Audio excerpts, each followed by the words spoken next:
Olá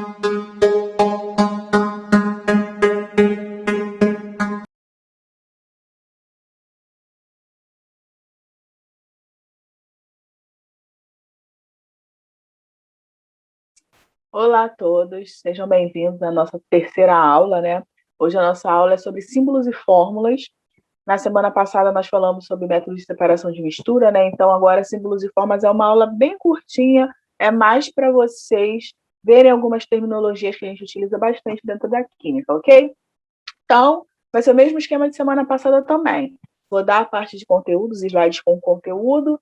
Terminou os slides de conteúdo, vou parar, vocês melhor, né? Vão parar o vídeo, tentar fazer os exercícios que já estão lá na plataforma, no Google Classroom, e depois vocês retornem aqui no vídeo, vejam o finalzinho, que é onde eu vou fazer o gabarito comentado das questões, ok? Então vamos lá, vamos começar. Como eu comentei, a aula hoje vai ser mais rapidinha. Já vou compartilhar com vocês aí a tela. Ok? Esperar abrir.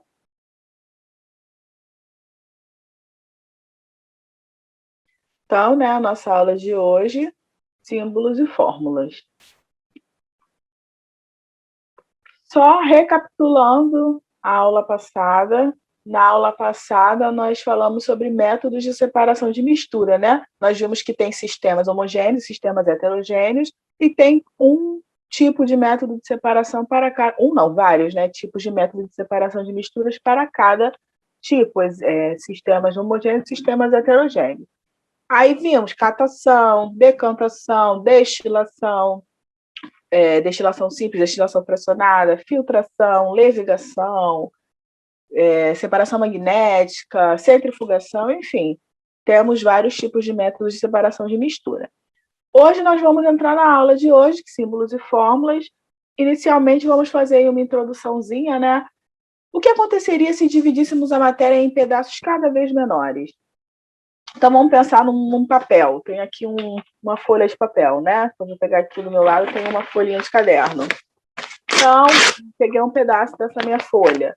Então, eu vou começar a dividir a minha folha em pedaços cada vez menores. Então, eu vou começar a cortar em pedaços cada vez menores. Vou tirar um pedacinho, um outro pedacinho, um outro pedacinho. Será que tem um limite? Então, ó, estou com um pedacinho aqui minúsculo na minha mão. Então, vou conseguir cortar ele em pedacinho cada vez menor. Minha unha é grande. Vou cortar em pedaços cada vez menores. Estou aqui com um fiapinho de papel. Ainda dá para cortar esse pedacinho menor ainda. Mas será que tem um limite? Vai ter um pedacinho tão pequeno que eu não vou mais conseguir cortar, que eu não vou mais conseguir dividi-lo, né? Então, a gente tem que pensar a matéria como partículas infinitamente pequenas, né? Bem menores do que um grãozinho de areia. Então, eu tenho a matéria formada por partículas mínimas, né? Tem um pedacinho minúsculo na minha mão e eu ainda consigo cortar ele em pedaços cada vez menores. Aí, a gente tem a composição, né, de como é formada a matéria. A matéria que a gente falou lá na primeira aula, que é tudo aquilo que tem massa e ocupa lugar no espaço. Essa matéria é formada por substâncias, né? E essa substância é formada por que a gente chama de elementos químicos. E esse elemento químico ele é formado pela definição de cima, né? Que são partículas muito menores do que um grão de areia. Essas partículas, elas têm um nome, galera. O nome delas é átomo. E átomo vem do grego, né? Significa sem divisão. Ou seja, o átomo é aquilo que é indivisível. Então, a gente classifica, a gente define, melhor dizendo, né, o átomo como a menor partícula de um elemento químico. Então, a aula de hoje a gente vai focar na questão do elemento químico. O que é um elemento químico? Definição de elemento químico é um conjunto formado por átomos de um único tipo, ok? Que a gente vai ver que existem na natureza atualmente 118 elementos químicos, né? Que são eles que vão compor a tabela periódica. Então, o elemento químico é formado por um conjunto de átomos de um único tipo, ok? Se muda o tipo de átomo, muda o elemento químico. Elementos químicos, né? Então, como eu tinha comentado, são 118 elementos atualmente na natureza, e esses elementos, assim como as letras se juntam para formar palavras, os átomos desses elementos vão se combinar para formar o que a gente chama de molécula, ok? Então, aqui eu tenho, preste muita atenção nessa tabelinha, e eu vou falar bem lentamente, porque isso realmente é muito importante. Eu tenho aqui o H, que é o símbolo do meu elemento, o hidrogênio, H maiúsculo. O símbolo H minúsculo é hora, ok? Então, H maiúsculo representa o elemento hidrogênio. O O maiúsculo é o símbolo do elemento oxigênio. O C maiúsculo, sozinho, é o símbolo do elemento carbono. Se eu tenho um símbolo de um elemento químico que é formado por duas letras, a primeira letra sempre vai ser maiúscula e a segunda vai ser sempre minúscula, ok? Então tem que tomar muito cuidado. Ca é o símbolo do elemento cálcio, mas como eu escrevo C maiúsculo e o A minúsculo do lado? Quando o átomo desses elementos se juntam, né, se combinam, eles vão formar as minhas moléculas. Então, o gás hidrogênio, ele é uma molécula formada por dois átomos do elemento hidrogênio. O gás oxigênio, dois átomos do elemento oxigênio. O gás carbônico, CO2, né? Então, ele é uma junção, uma combinação do elemento de um átomo do elemento carbono com dois átomos do elemento oxigênio. Reparem que aqui a quantidade de átomo, né, que a gente chama de índice, vou falar no próximo slide, sempre vem após o elemento que eu quero representar, ok? E se ele estiver sozinho, o elemento estiver sozinho, é porque só tem uma unidade dele, tá bom? Eu não preciso representar com nenhuma única unidade. E aqui a água, né? H2O, o 2 aqui saiu grande, deveria ter ficado pequenininho aqui do lado, igual esses de baixo, os de cima. O hidrogênio, eu tenho dois átomos do elemento hidrogênio e um átomo do elemento oxigênio, compondo aí a minha água, ok? Então, reparem, né, que eu tratei os primeiros símbolos e quando esses símbolos desses elementos se combinam, eles vão formar as minhas moléculas. E aí, nas moléculas, eu tenho o que eu chamo de fórmula, ok? Então, o símbolo representa o elemento químico e a fórmula vai representar a minha combinação, a minha molécula, tá? Então, eu não posso dizer o símbolo da água é H2O. Não. A fórmula da água é H2O, porque água é uma molécula, né? Então, é fórmula, tá bom? Então, vamos lá. Outros nomezinhos que vocês vão ver que a gente trabalha bastante. Substância simples, substância composta. Quando a substância é formada por um único elemento químico, ela é chamada de simples. O exemplo, né, o gás oxigênio, O2, o gás hidrogênio, H2, o gás hélio, que ele é sozinho, só HE, né, sozinho. Então, são substâncias simples, formadas por um único elemento químico. Agora, quando eu tenho mais de um elemento químico formando aquela substância, eu digo que é uma substância composta. O exemplo da água, né? H2O. Então, a água ela é composta por hidrogênio, como eu falei no outro slide, e pelo oxigênio. Então, H2O, formado por mais de um elemento químico diferente, eu tenho uma substância composta. Volto a falar porque é extremamente importante. Aqui, galera,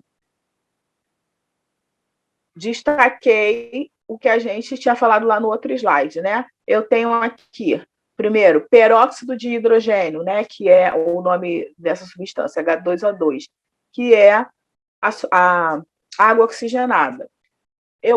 Qual é a composição do peróxido de hidrogênio? Qual é a composição da água oxigenada? 2 átomos de hidrogênio e 2 átomos de oxigênio. Lembrando novamente que o númerozinho que representa sempre tem que vir após o elemento que ele está representando. E esse númerozinho é chamado de índice.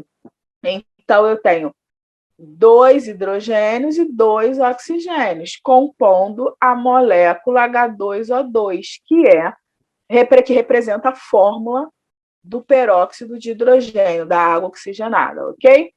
Mesma coisa que o gás hidrogênio, H2, ou seja, eu tenho 2 átomos do elemento hidrogênio.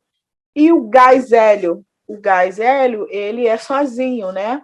Então, eu só tenho um átomo do gás hélio compondo aí a molécula de gás hélio. Então, eu só represento HE, eu não preciso colocar HE1. Quando só é uma unidade, eu não represento. Tá ok? Então, chama a atenção disso várias vezes, porque é muito importante, tá bom? Vamos continuar.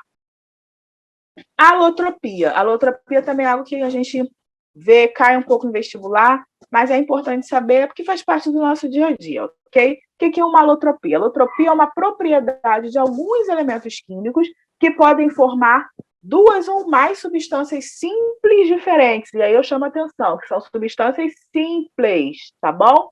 Exemplo de um elemento que tem alotropia, né?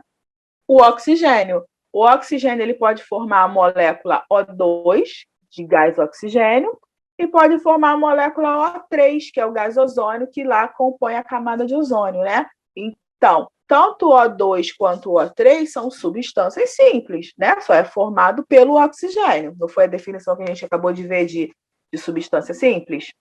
Formado por um único tipo de elemento químico. Então, eu tenho o gás hidrogênio, o gás oxigênio, O2, e o gás ozônio, O3. São ambos só formados pelo um único elemento, oxigênio, então eles são alótropos, ok? Outro alótropo que a gente fala bastante no dia a dia é os alótropos do carbono, né? Que são diamante e são grafite. O diamante, que é aquela molécula, né? Que é extremamente cara, uma pedra preciosa, é vendida como uma pedra preciosa, é composta de carbono. E o grafite do lápis que você compra aí a 50 centavos também é composto de carbono. Qual é a diferença? Por que um é tão valioso e o outro tão barato? É justamente o arranjo da estrutura, ok? O diamante, ele é feito, né, ele é produzido na natureza há uma pressão muito alta, então tem só uma região na África que tem composição de diamante, que tem minas, vamos dizer assim, né? Que se encontra o diamante. Então, ele se torna uma pedra preciosa justamente por ter uma estrutura muito rara, né? Que é feita na natureza a uma condições bem específicas. Já o grafite não, o grafite ele tem uma estrutura mais simples e essa estrutura faz, e é mais fácil de ser encontrado, então ele faz com que seja um material muito barato, né? Porque ele é muito mais fácil de ser encontrado, ok? Então, só falar um pouquinho aí sobre alotropia. Próximo slide. Fenômeno químico e fenômeno físico. Também a gente vai falar bastante. Fenômeno químico é quando ocorre a transformação da matéria e de suas propriedades, ou seja, ocorre uma reação química. Então, a queima, né? A queima do papel, a queima de um modo geral, que a gente chama de combustão. A queima é um processo químico, porque é uma transformação da matéria. Se eu pegar aqui minha folha de papel e queimar, botar fogo nessa folha de papel, ela vai ter uma nova estrutura, vai mudar a estrutura dela, né? Então, vai formar uma nova substância, vai ocorrer o que a gente chama de reação química. A esponja esfarelada. A esponja, na verdade, ela é aço, né? Palha de aço. E quando ela começa a se esfarelar, é porque ela entra em contato com oxigênio. E aí, e com água, né? Então, ela ocorre uma reação química ali que faz com que ela perca as propriedades da palha de aço, e por isso que ela começa a se esfarelar. Então, novamente, ocorre uma reação química.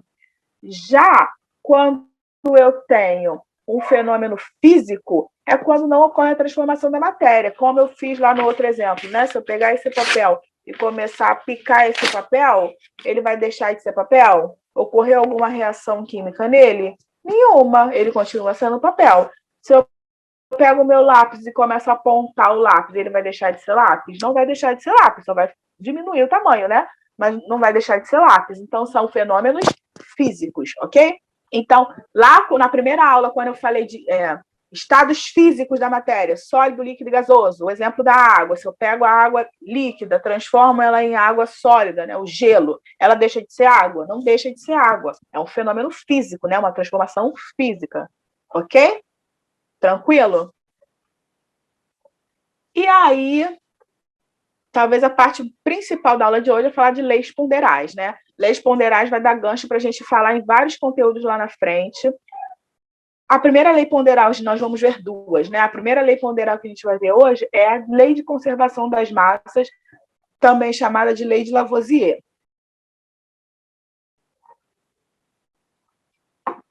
Lavoisier, ele é considerado o pai da química, né?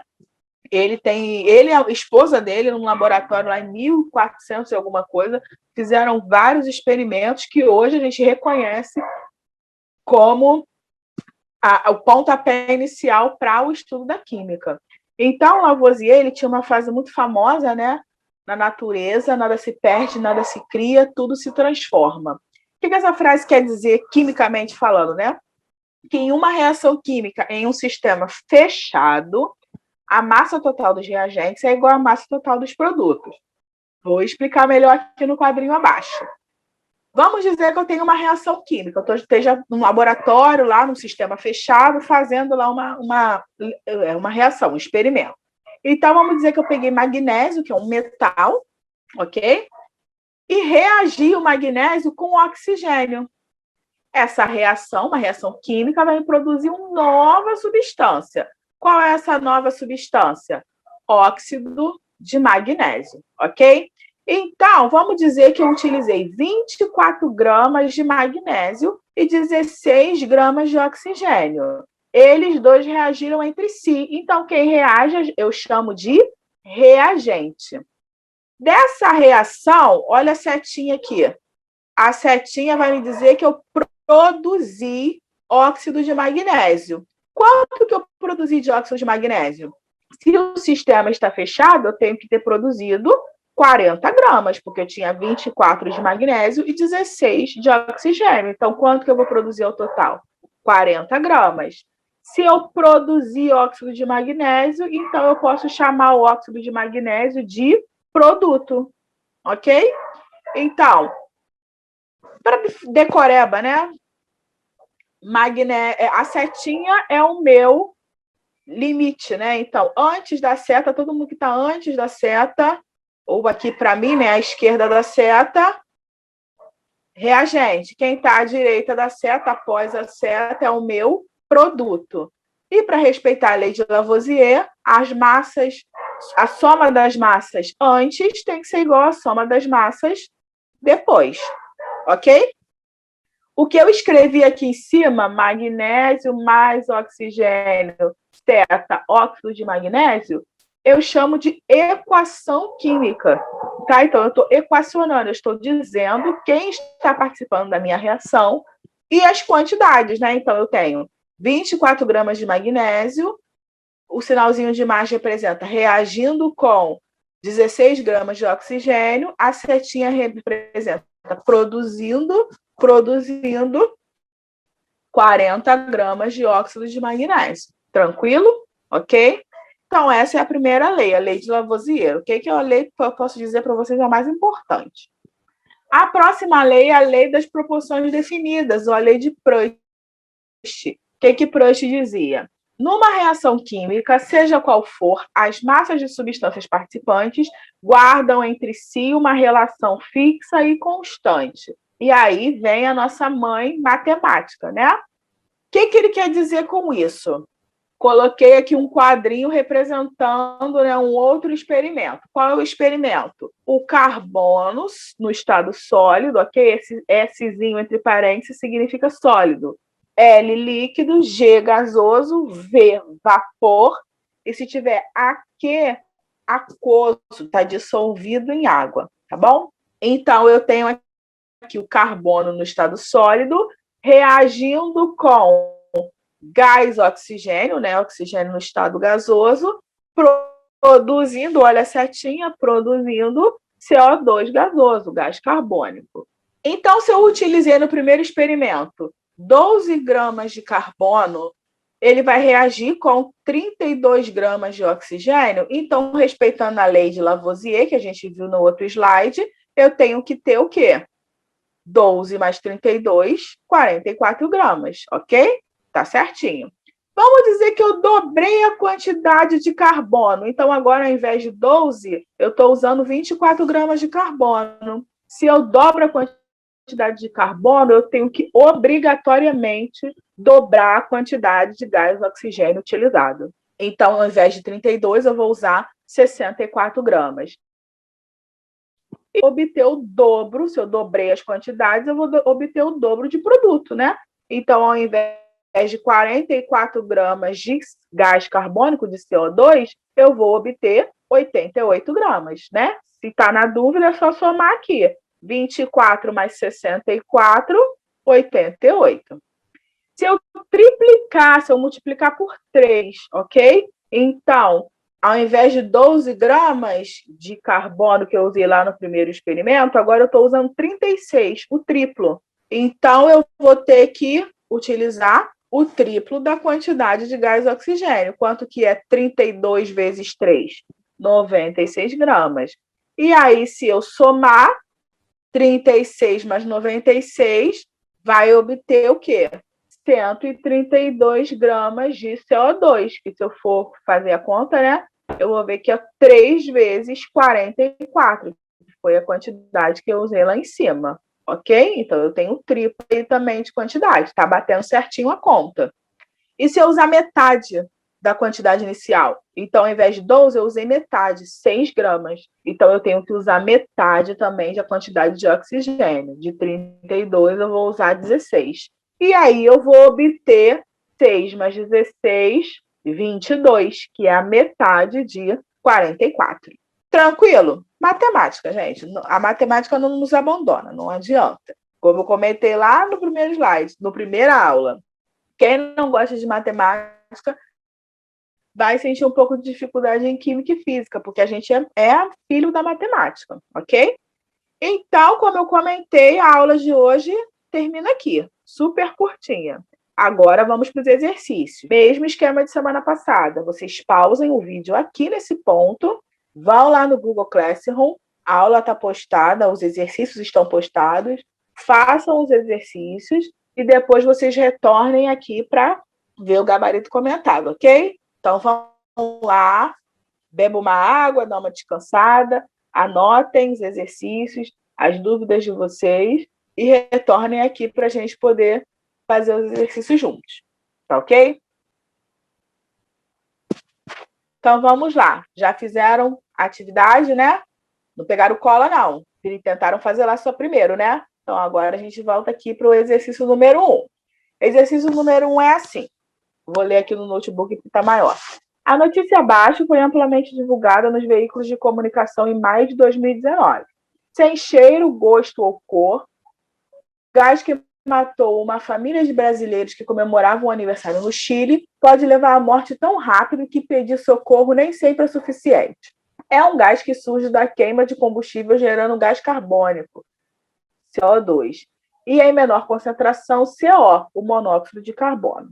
O CO se liga à hemoglobina, responsável por transportar o gás oxigênio, O2, às células do organismo.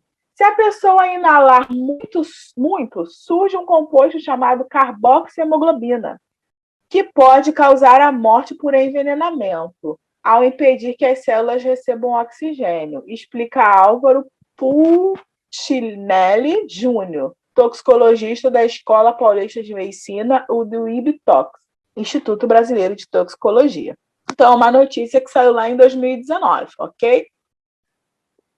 A respeito das substâncias citadas na notícia, assinale a alternativa correta. Então, qual foram as substâncias citadas na notícia? CO2, CO e O2, ok? Então, ele fala. Letra A, O sangue formado por hemácias, plaquetas e plasma tem um único aspecto, logo é uma substância simples. O sangue é uma substância simples? O que é uma substância simples? Nós vimos lá nos slides. Substância simples é aquela formada por um único elemento químico, né? Então, o sangue é uma mistura de várias substâncias ali. Então, a letra A não pode ser a correta. Letra B. Os gases CO e CO2 são substâncias compostas. E o gás O2 é uma substância simples. Então, vamos analisar. O que é uma substância composta, né? Para ser substância composta, é uma substância formada por mais de um elemento químico. Realmente, o CO e o CO2 têm dois elementos químicos aí participando. Quem? O carbono e o oxigênio. Então, sim, são substâncias compostas. E o gás oxigênio O2, então só tem o elemento oxigênio ali participando. Então, uma substância simples. Ok? Letra B é a resposta correta, ok? Vamos analisar as outras para ver por que elas estão erradas. Então, a C. Os gases citados na notícia, O2, CO e CO2, são todos substâncias simples? Não, nós já vimos na letra B que CO e CO2 são substâncias compostas. O oxigênio é um gás que se faz parte do sistema respiratório, logo é uma substância composta? Não tem nada a ver, né? O ar dentro do apartamento continha O2, CO e CO2. Logo, era uma mistura heterogênea? Não. Por serem gases, né, eles são uma mistura homogênea. Eu não consigo diferenciar ali quem é qual deles é qual, tá bom? Então, resposta correta, letra B. Tranquilo? Acertaram essa questão? Uma questão mediana, né? Então, vamos para número 2. O critério utilizado pelos químicos para classificar a substância é baseado no tipo de átomo que as constitui. Assim, uma substância formada por um único tipo de átomo é dita simples, e a formada por mais de um único tipo de átomo é dita composta. Então, ele já deu aí a definição, ok? Baseado neste critério, a alternativa que contém apenas representação de substâncias simples é. Então, ele deu a definição em cima e embaixo ele só quer a substância simples. Então, vamos lá. Letra A, HCl. Já desmente, né? Porque HCl eu tenho o hidrogênio, H, e o Cl é o cloro. Então, já é uma substância composta. CaO, cálcio, oxigênio. MgS, magnésio, Mg, e S é o enxofre. Errada. Letra B. Cl2, correta. CO2, errado. C, carbono, O, oxigênio. Então, é uma substância composta. O3, gás ozônio, é substância simples, mas ali o CO2 no meio está errando aí, né? Anulando a questão porque ela está errada, por causa do CO2. Letra C. O2, substância simples, só tem oxigênio. H2, substância simples, só tem hidrogênio. I2, substância simples, só tem o gás iodo, né? Iodo, só tem um elemento iodo. Então, essa resposta só tem, todas as três são substâncias simples. Correta, letra C. Letra D, CH4. Então, eu tenho o carbono e o hidrogênio, composta. C6H6, carbono e hidrogênio, composta. H2O, hidrogênio, oxigênio, composta. Errado, então, né? E a letra E, NH3, eu tenho composta, porque eu tenho nitrogênio e o hidrogênio. NaCl, eu tenho sódio, Na, e cloro, Cl. E o P4 é uma substância simples. Ok? Então, a opção que tem todas as substâncias simples é a letra C. Tá ok? Número 3.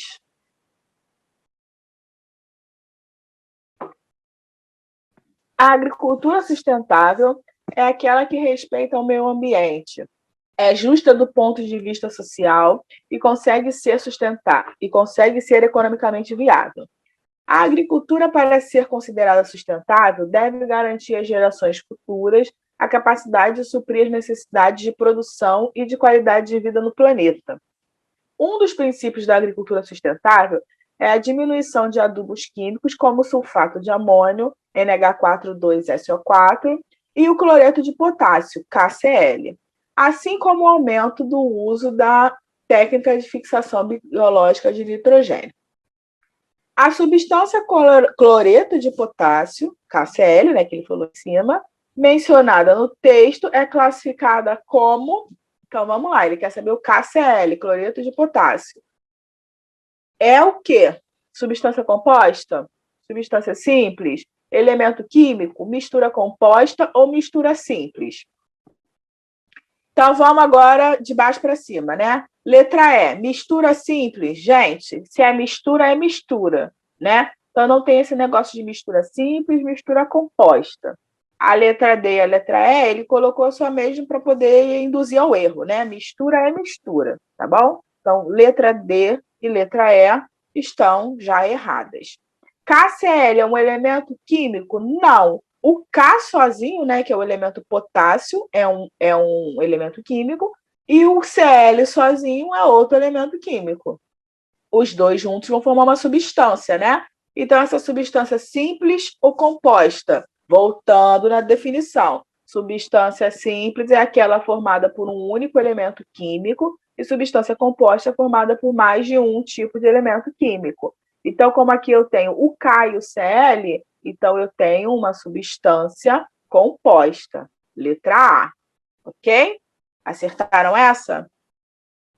Isso aí, vamos continuando, né? Tranquilo, os exercícios estão até um pouco repetitivos, né? 4.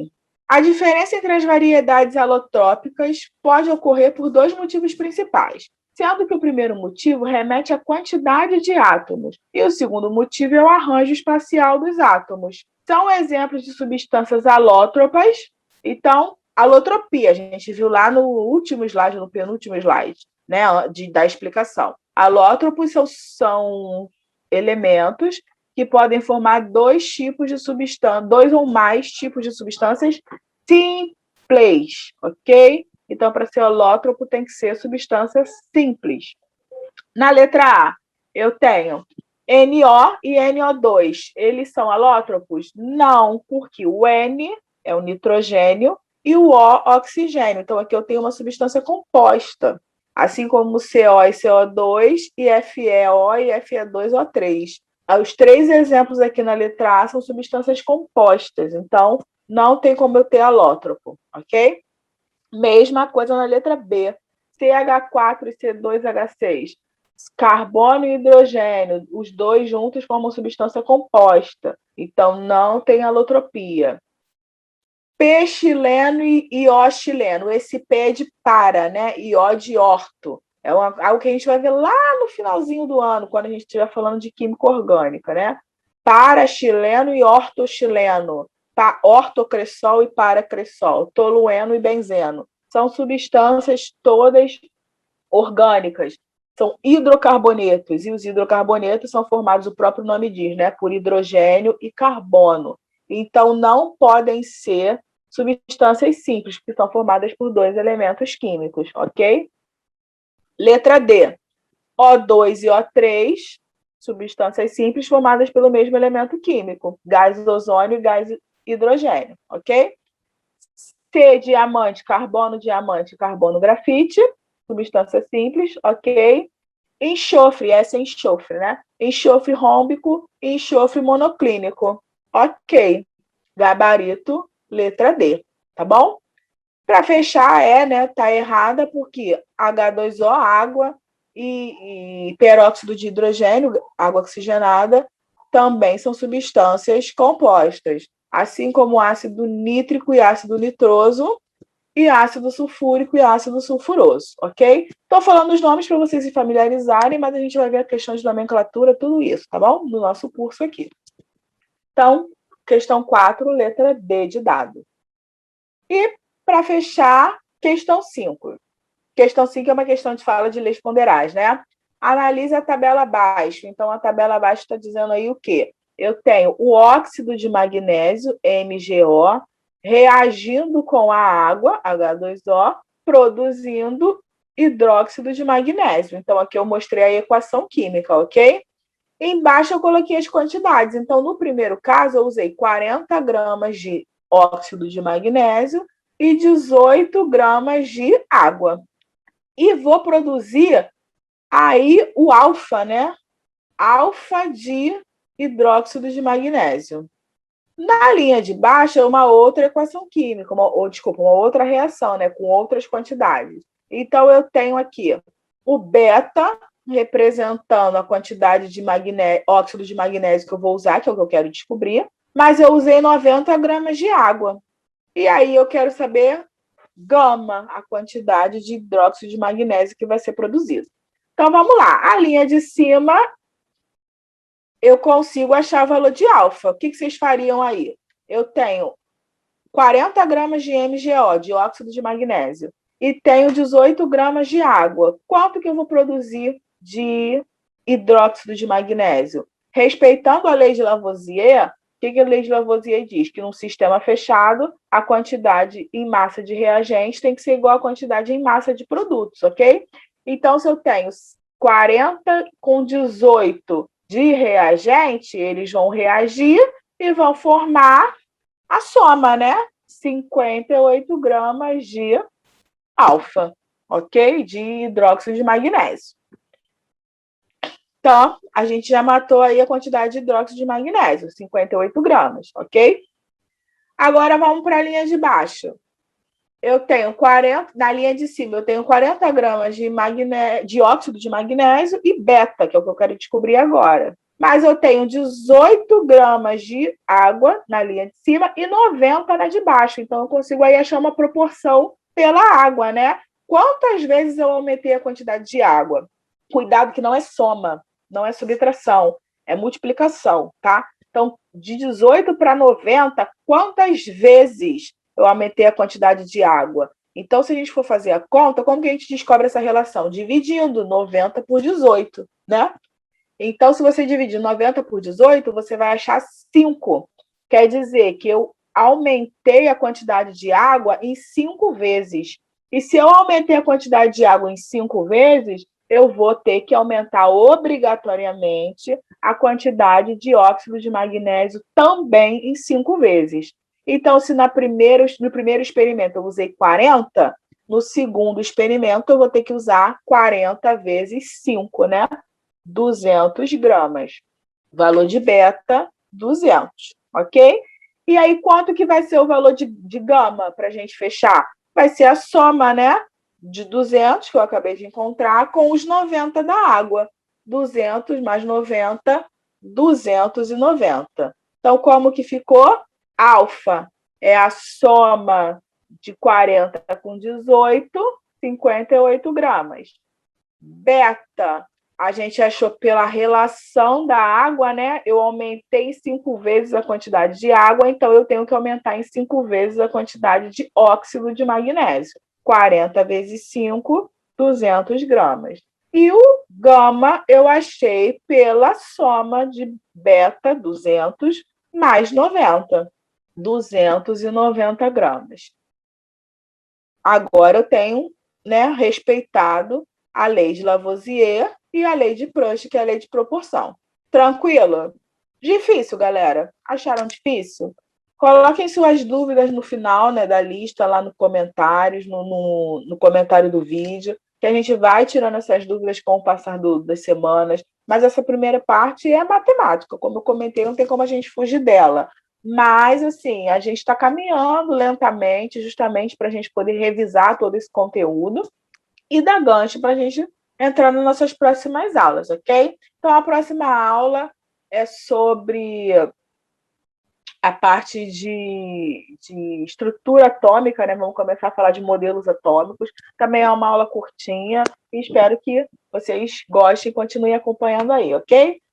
Então, por hoje é só. Chega, vamos mimir um pouquinho, vamos descansar, né? Que amanhã continua as próximas aulas, ok?